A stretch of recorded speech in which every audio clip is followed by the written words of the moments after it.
All right, just finished watching the Notre Dame Cincinnati game. My name is Nathan. I'm your post-game show host for the Voice of College Football here. Every week, Notre Dame post-game. Final score was Cincinnati 24, Notre Dame 13. A lot to dissect here. Probably not going to go a full hour today. I'm actually back east doing some stuff with some family, so I wanted to make sure I was able to hop on here real quick, right after the game ended, or I think technically speaking, there's still some time on the clock. But again, this is the Notre Dame post-game show on the Voice of College Football. And again, I'm your host, Nathan. You can find me on the Golden Homers podcast, Twitter at Nathan _Urbach. And again, here every week for you guys, analyzing Notre Dame post-game. So here we go. We'll get started. I think first things first, biggest thing to talk about here is Notre Dame's offense. We've been saying this for several weeks now, since the start of the season pretty much. Obviously, Notre Dame's offense looked pretty good against Florida State with Jack Coan, and then it was sort of some defensive miscues here and there. But ever since then, it really has just been a struggle to move the football. When specifically Jack Coan's been back there. I mean, you can chalk that up to the offensive line a little bit. You can chalk that up to, Jack Coan's lack of mobility. Maybe there's some injuries there as well. But first and foremost, I think it's pretty clear at this point in the season who Notre Dame's best quarterback is for the job, and that's Drew Pyne. Notre Dame went to him at the start of the second half. And technically won the second half 13-7 from there on out. But yeah, exactly. He has to start the remainder of the season, in my humble opinion. And in all reality, I think the coaching staff, if they didn't realize that, they have to realize that now. And that's honestly what cost them the game. Kudos to Cincinnati, for formulating a game plan to beat that Notre Dame offense to begin in the first half. Down 17-0, 3 turnovers, so on and so forth. But I think at this point it's pretty inexcusable. And I'll get to some of these comments because I agree 100% on a lot of these comments that you guys are bringing in right now. But that really is on the coaching staff. I would have, if you would have put a gun to my head, 3 days ago on who this starter would have been, I would have said Drew Pyne starting this game. And I think, like I said, when he started the second half, it showed exactly who should have been starting this entire game. Jack Coan ended up, I think, 14 for 22, had a costly turnover on the first drive of the game that just give the momentum all to Cincinnati. Obviously, the Chris Tyree turnover, on the kickoff return, that's not going to help momentum either. And then all of a sudden you're down 10-0. But then again, the Notre Dame offense just couldn't move the football until Drew Pyne took over. And then if you want to start getting into the second half, you start Drew Pyne on the first drive. He's moving the football, and you have Tyler Buchner, who is your stud freshman, who I think eventually is going to be the quarterback in Notre Dame, whether that be next year or, a few years down the road. But as of right now, it's pretty clear that the coaching staff has no faith that he can run the actual offense. So when he comes in, things get very, not vanilla, but they get very predictable. It's RPOs, but it's mostly run oriented RPOs. And when that happens, it gets, like I said, it gets predictable. So then they're moving the ball with Drew Pyne, and you bring Buchner in, it ends up 2nd and 10. That offensive series fizzles out. Notre Dame goes and scores 2 touchdowns, I believe, on 2 consecutive series. Might have been 2 out of 3 after that, and you make it a game. It's 17-13. Your defense, all they have to do is make a stop, and maybe you win that game. And honestly, they probably would have had the momentum to win that game. So. Like I said, and I'm going to get to a lot of these comments here now that you guys are kind of all in here. But we definitely got some interesting one. I believe with Jonny Baze, I'm definitely kind of in the this might be a minority opinion, but I agree here with Jonny Baze. I felt like Notre Dame was the more talented team. I don't know if they were the better team overall, but with Drew Pine in there, I do think they were the better team. And then, I know Daniel, we said this, you can't turn the ball over 3 times and expect to win. That happened very early, and Notre Dame, fortunately enough for them, was still in the game late to be able to do that, partly because of their defense and, partly because of their, when you put Drew Pine in, the momentum sort of shifted. Dropping dimes. Drew has to start. He's the reason we were in the game. Exactly. It kind of echoes a lot of the thoughts that I put in there in regards to just the Notre Dame offense as a whole when it came to the second half specifically. So really frustrating game. And like I said, a lot to dissect here. And I think a lot has to go to the coaching, or a lot has to go on the coaching staff here. I don't know what they have been seeing in practices and so on and so forth. Because the Notre Dame's defense is great. So I'm sure the Notre Dame defense in practice is making it hard on Jack Coan and Drew Pine and Tyler Buckner, whoever you put out there. So the fact that you can see that in practice and not put that into the game plan and end up starting Drew Pine most of the game, then that really is on you. So moving forward, I'd be very shocked if Drew Pine's not the starter. Obviously Notre Dame's college football playoff aspirations are probably shot after losing a home game to Cincinnati, regardless of how good they are and where they're ranked. That's probably that with the kind of the schedule ahead with Wisconsin losing again today to Michigan. They're not really going to give Notre Dame any sort of signature win there. You have at Virginia Tech next week. Not sure they're good enough, regardless if Notre Dame wins that game or not. And then USC's down. Doesn't have a head coach right now. Stanford's hasn't really gotten back to their normal play. So you don't really have anybody left on the schedule that really says, hey, if Notre Dame goes 11-1, they deserve the college football playoff. Probably the only argument you could make for that at this point is if Drew Pine starts the rest of the season, the Notre Dame offense is clicking on all cylinders. They're blowing teams out left and right. The defense is still playing well. And from here on out, they essentially blow everybody out. That would really be the only argument you could make. But then again, you're probably looking at just a really, really good bowl game. And not the college football playoff.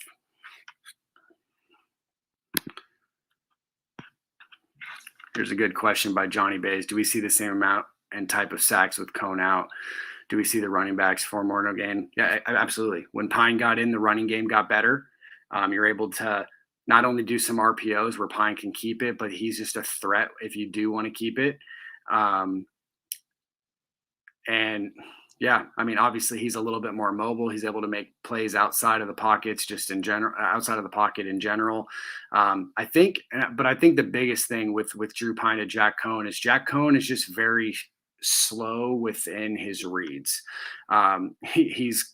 I've said this on multiple occasions when we've had this post-game show to start the season. I don't think Jack Coan is the most immobile player that in the country. When he actually gets time, or when he gets outside of the pocket and is able to actually go north and south, he can run a little bit. But inside the pocket, he has slow feet. He's slow in his progressions. His first step, when he just needs to make that first read and go, he doesn't make the plays either. Drew Pine, you saw it on numerous occasions in the second half. He gets the ball, he throws it right to his receiver on the first progression if it's wide open, and many times that turned into 15, 16, 17-yard plays. The rushing attack wasn't insane today by any means, but when he was in there, they did seem to pick up a little bit more chunks. But at the same time, they also weren't doing it as often because they were down 17-0 when he started. So with that said, we didn't really get to see that. I'd love to see Drew Pine in a 0-0 format, essentially to start the game. next week at Virginia Tech and see how the rushing game is the entire game, when I feel like it's going to be a better game script for Notre Dame. Yeah, it looks like a lot of you guys are arguing right now about the Notre Dame offensive line and different things like that. But no, I mean, I think it really goes back to what I said. I'd love to see what Drew Pine could do if the game script is there for him and the rest of the team to be able to, see what can happen. Because right now, I mean, I think there's a couple stats out there that Notre Dame's run, has run RPO with Jack Coan on numerous occasions this season, and it's been handed off to the running back every single time. So there's no threat of Jack Coan keeping that and running. The defense can pretty much just lock in on the running back. The only thing that you might be able to do is if you don't hand it off, you're throwing. So Jack Coan isn't going to run the ball there. And that really goes back, if you want to throw in Tyler Buchner in this scenario as well, it's almost the exact opposite. There's no threat that he's going to pass the ball, essentially, with the way that they're running their offense. So when he's in the game, yes, could the running back get the ball? Sure. Could Tyler get the ball and use his athleticism and pick up chunk yards? Sure. So it's a little bit better than when Coan is in there. And that was shown in a few other games this year, specifically against Toledo. But again, it still becomes a tad one-dimensional overall. And you're looking at, someone like Drew Pine, who might not be as talented of a thrower as Jack Coan if he has time. He might not be as talented as a runner as Tyler Buchner, but he's pretty freaking good at both. So you got to throw him in there, and he's sort of like a mini book, a mini Ian Book in all aspects. So he has to be the guy moving forward. So keep throwing these questions in there, guys. And we'll kind of keep dissecting this game a little bit. Again, this is the Notre Dame postgame show at the Voice of College Football. You can find us at Mark Rogers TV. I'm your host every week. My name's Nathan. You can find me on the Golden Homers podcast. And again, you can find me at Nathan_Urbach on Twitter, where I mostly diagnose Notre Dame football and basketball on a weekly basis. You'll see some Chicago sports thrown in there as well. And that kind of goes the same thing with my podcast. The podcast is heavy Notre Dame driven, but my co-host Mason Plummer and myself do a lot of things in regards to Chicago sports as well. Here's an interesting question. I don't know if it's supposed to be sort of a shot in the face or not, but like I said earlier, I give Cincinnati a lot of credit. I think Fickell's a great head coach. He's going to go on to do great things at bigger and better schools overall. But in reality, this is a game that Notre Dame should have won. And I think that they would have won if Drew Pine started. And that doesn't take anything away from Cincinnati. They're a terrific football team. They're well coached. And they have a great defense. I mean, obviously, Marcus Freeman, Notre Dame's defensive coordinator, came from there, kind of established that as an insane defense. Obviously, Fickell himself is a defensive guy in his own right. So Cincinnati's a really good program. They recruit well for their league, and they're going to continue to be a good football program overall. But in reality, that's a game, especially at home, Notre Dame can't lose. And if they and like I said, if they start Drew Pine, I think that they win that game, and honestly, maybe fairly easily, probably similar to the outcome, but in reversal, 24-13, 27-13. Maybe Notre Dame gets over that 30-point threshold because they did move the ball significantly better when Drew Pine was in the game. So, and again, yeah, a lot of guys are starting to show that this was our best test of the season. Jonny, exactly, this is the best test of the season. Notre Dame probably could very well finish 11-1 to end the year. And like I mentioned, if their only chance at a college football playoff berth is if they essentially blow out every team remaining. But even then, I think that those are slim to none in regards to their chances, just because of the remaining schedule and kind of the weakness there with a lot of teams down. Wisconsin, you're not gonna you're not going to get anything there with them being 1-3 now. USC's down with their head coach. Exactly. The Wisconsin win looks worse even now than it did, according to Dependent Fanatic, which we've mentioned a few times already. So yeah, there's really no chance of them making the college football playoff, going 11-1. But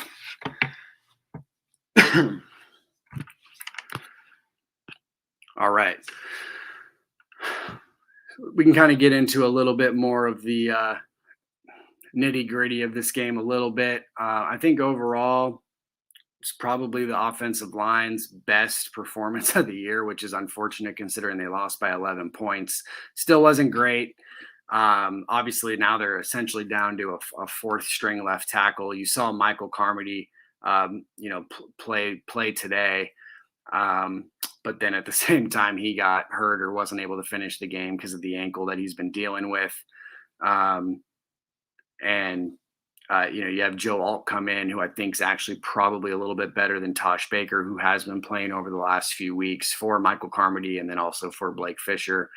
But again, offensive line's not great. I think they played a little bit better today. I thought specifically the running lanes opened up a tiny bit at times before it was before it turned into a 17-0 game. And yeah, exactly. So it's still not great, but with the offensive line the way it is, Jack Coan cannot be the quarterback. You got to go with Drew Pine, and you got to go from there.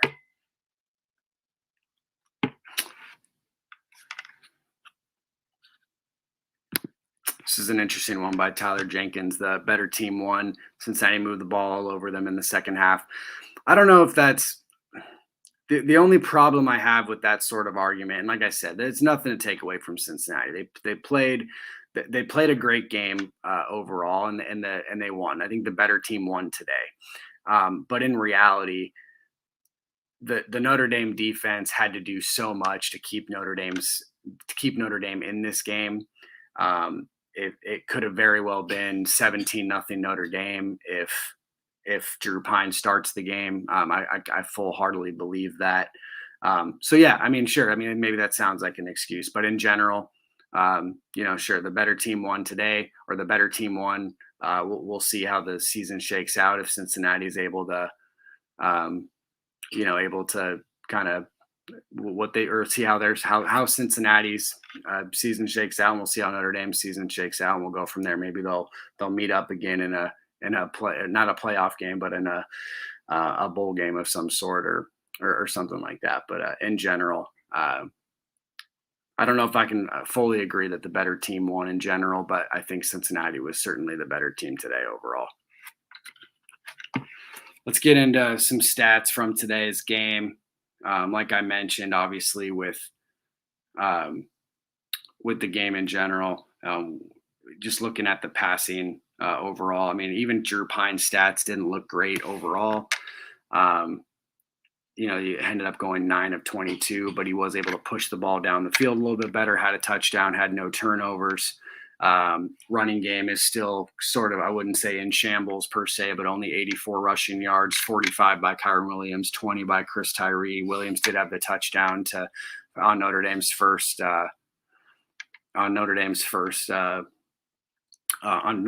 touchdown, I should say. And I think overall a big game out of him. Hopefully Michael Mayer's healthy going on throughout the season. He had a big gritty game for Notre Dame in a loss, 8 receptions, 93 yards, no touchdowns obviously there, but was obviously hampered there in the late fourth or mid fourth quarter and kind of had to play through it. And then just a really interesting game by the wide receivers. Braden Lenzy finally makes that big play. It goes 4 for 61, has the big touchdown catch. Notre Dame misses the extra point, of course, in that regard. But some key drops there by Kevin Austin, which was unfortunate. I mean, he looked like he was sort of bouncing back last week after a rough game the week before. And so it bounced back, gets Wisconsin with 2 touchdowns. And then today drops a pass that probably would have, could have, or not probably, but should have, or could have shifted the momentum back in Notre Dame's favor. Notre Dame ends up kind of fizzling out on that drive and nothing to say for it. But he catches that ball, you don't know what happens. And exactly, I think Dropping Dimes made a good point here, and I was sort of thinking that right when the game happened. If he makes that catch, or if Avery Davis makes the catch immediately after that, I think both guys should have made that catch just in general. If you want to win football games and be a winning football program overall, if that catch is made, then we might be talking something different here. Maybe Notre Dame wins 20-17, whatever that final outcome might be. But it certainly felt like a game-shifting play overall. A lot of the defensive stats aren't out yet, so we won't get too much into that. But just kind of getting into the defense overall. And I know there was a comment earlier in regards to Cincinnati being the better team. They were able to move the ball in the second half. Well, I certainly think that was true. Again, I really think just today specifically, they were put in a really rough spot overall. They essentially, it was an impossible spot in the first half. You had the interception on Notre Dame's first drive by Cincinnati. You had the red zone, essentially the red zone turnover by Chris Tyree, or I should say, to put Cincinnati immediately in the red zone. And then you had the pick by Tyler Buckner to put Cincinnati in good, in good position to score as well, which they did. I mean, none of that is on the defense. Two of those are obviously on the offense, one on special teams. So you're down pretty much 17-0 with maybe a little bit of that last drive being on the defense. But at the same time, you really can't blame the defense for giving up a few plays here and there. And then, of course, in the second half, Cincinnati is able to make some adjustments. They're able to move the ball a little bit, and they're able to, they score the touchdown to kind of ice that game to make it 24-13. And, you go from there and you lose. But in reality, the defense did nothing today that made me upset as a Notre Dame fan and a Notre Dame analyst.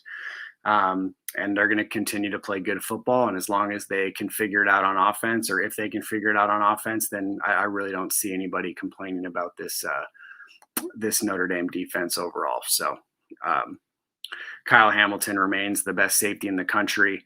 He got beat on a play today, but it was sort of an interesting play. I mean, he made a good play if the ball was thrown well, but the ball was underthrown, and the receiver was able to see that in the air, and Hamilton did not track the football in the air as well as he wanted to. But in general, I would have, nothing really you can do there. And then Clarence Lewis had a little bit of a rough game. Some throws over the top. That one Cincinnati receiver, forget his name exactly, but Pierce, I believe, was his last name.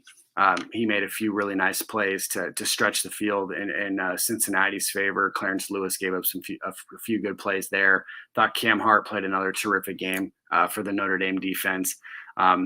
Linebackers were maybe a little shaky at times. I thought Bertrand got beat on a few RPO action plays, but overall, nothing crazy. I mean, Ritter's a terrific college quarterback, and he's going to make plays with his legs. And if he gets specifically if he's open in space, he's going to make plays with his legs. So, you can't be too upset with those guys. But in general, the defensive line was still the strength of this team overall. The Adamalola brothers were great. Foskey was great. The defense interior in general was great. So again, nothing, in my opinion, at least, I'll have to kind of relook at the game film later on this week when I have an opportunity, when we kind of review this game and look towards Virginia Tech. But again, nothing this defense did was really anything that upset me as a fan and as an analyst, at least to begin. So, see here. We threw money at and hired a good, notable defensive coordinator. When will we do that for the offense? It's an interesting question. I've been a defender of Tommy Rees. over the last few years. I think this year's probably been his toughest test yet with the struggles along the offensive line.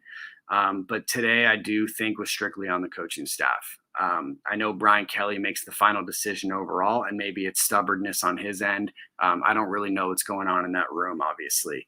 But I think him and Tommy Rees specifically have to get together this week and really make a conscious decision to say, hey, we're going to move to Drew Pine as our quarterback. Maybe we keep Tyler Buckner in there as a wrench, and a gadget player at the quarterback position. And then Jack Coan's the backup. If Pine goes down, then obviously then Coan gets his opportunity again. But overall, I think Tommy Rees has sort of been put in an interesting situation this year. And I think overall he's called a decent offense for what he's had, at least in the game. So if you want to blame him for having Jack Coan in the game, then fine. I'm not exactly sure that's his call to make. But overall, when Jack Coan's been in the game, I don't think that Tommy Rees has called horrible plays per se. It's just been an interesting situation for him. And I think he's made somewhat the most of it. And I kind of agree with what Daniel Wade is saying here. I think Tommy had a bad game today. And a lot of that, like I said, still has to do with the personnel that were on the field. When Pine came in, I thought he called a perfectly fine game overall. If it was his decision to sort of disrupt the momentum and put Buckner in on that first drive of Pine, then certainly I think that was a pretty horrific coaching decision. But in general, I still think Rees is doing fine overall. So, all right, guys, we're gonna talk here like maybe 5 more minutes or so. Hopefully you guys are still bringing your questions and your comments. Again, this is the Notre Dame post-game show. I'm here with you every week. I usually have my partner Ben Belden with me as well. He had a wedding to attend to, so he was unable to do the post-game show. This isn't going to be, like I said, a super long post-game show today. I'm actually away visiting family myself and have some things I need to do to prepare for a wedding I'm going to be attending tomorrow. So we'll talk here for a few more minutes. Like I said, make sure to keep throwing your comments in here overall, but kind of answer some of these questions that are going on. Coaching staff, did the coaching staff commit 3 turnovers? No, Daniel, I do not think the coaching staff committed 3 turnovers, but I do believe they didn't put their players in the best opportunities to make plays or with the personnel. The first one was completely on Jack Coan. That's a coaching decision to have him in that game. And I think that's what some people are getting at overall. And then I think the Tyler Buckner one, you could argue, is on the coaching staff as well. He's a guy that whenever he's in the game, teams are pretty much saying Notre Dame's going to run the ball, whether it be with the running back or with Tyler. And it tends to typically be with Tyler Buckner. And then all of a sudden you're put in a 3rd and 8 situation. You have him step back there, and Cincinnati brings a nice blitz, and he gets hit when he throws, and it's a touchdown. So, or a turnover. And then obviously the second turnover, that was the Chris Tyree fumble. That's just something that, can't happen, but unfortunately it is football. And, you can survive that one turnover. If that was the one turnover of the game, Notre Dame could have maybe survived that. But having 2 turnovers, one of them specifically in the red zone, to probably when you're going to go up 7-0 to start the game and sort of maybe build some momentum moving forward. Those are hard to, regardless of who's at quarterback after that, those are hard to come back from. So I do think that while yes, the coaches aren't the ones turning the ball over, they can put the right personnel on the field and prevent turnovers from happening. So, and again, I think some of you have joined a little bit later. I've kind of hit on the Pine stuff already, but that's sort of where my head is at as well, until I kind of maybe dissect some of the game later this week. But I absolutely do agree that if Drew Pine was in the entire game, I think Notre Dame wins. and it's probably a little bit closer to the reversal of this score. I think that in a lot of aspects of this game, Notre Dame was the better football team, at least when you're watching it with your eyes and not looking at, the paper box score and stuff like that. But that's neither here or there. Notre Dame ran with Jack Coan the entire first half, had a little sprinkle of Tyler Buckner in there, and that, that was kind of the end all be all. So we'll see where Notre Dame falls in the polls this week. My guess is they fall pretty dramatically to an extent, just because of the fact that they've had some rough games this year, and this was sort of the first game that people gave another team a chance to win. I mean, I guess you could argue Wisconsin last week, but that's turning into, obviously Wisconsin's probably significantly worse than Notre Dame overall. But this was sort of that first game that Notre Dame could have put a signature win on.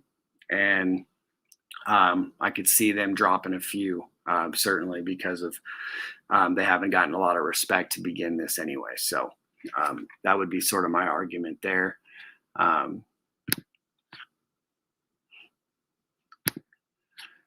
Not sure I agree with, this Cincy stinks. I don't want to continue on the path of what I've said a lot of this already. I mean, I do think Notre Dame's the more talented football team. I think in general, they're probably the better football team overall. If Pine ends up starting, but yeah, I think for a group of 5 team right now, Cincinnati's a pretty good program. Actually, really good program, I should say, for a Power 5 or for a group of 5. We'll see what they do the rest of the season. This was sort of their big test as well. But what I do agree with Moe Dean here on is that I think Notre Dame should have won this game from talent alone and so on and so forth. So, all right, guys, I'm going to wrap this up. Sorry again for the shortened script and just going solo. So I'm kind of waiting on your guys' comments to be able to kind of diagnose some different things, especially with it just being fast reaction.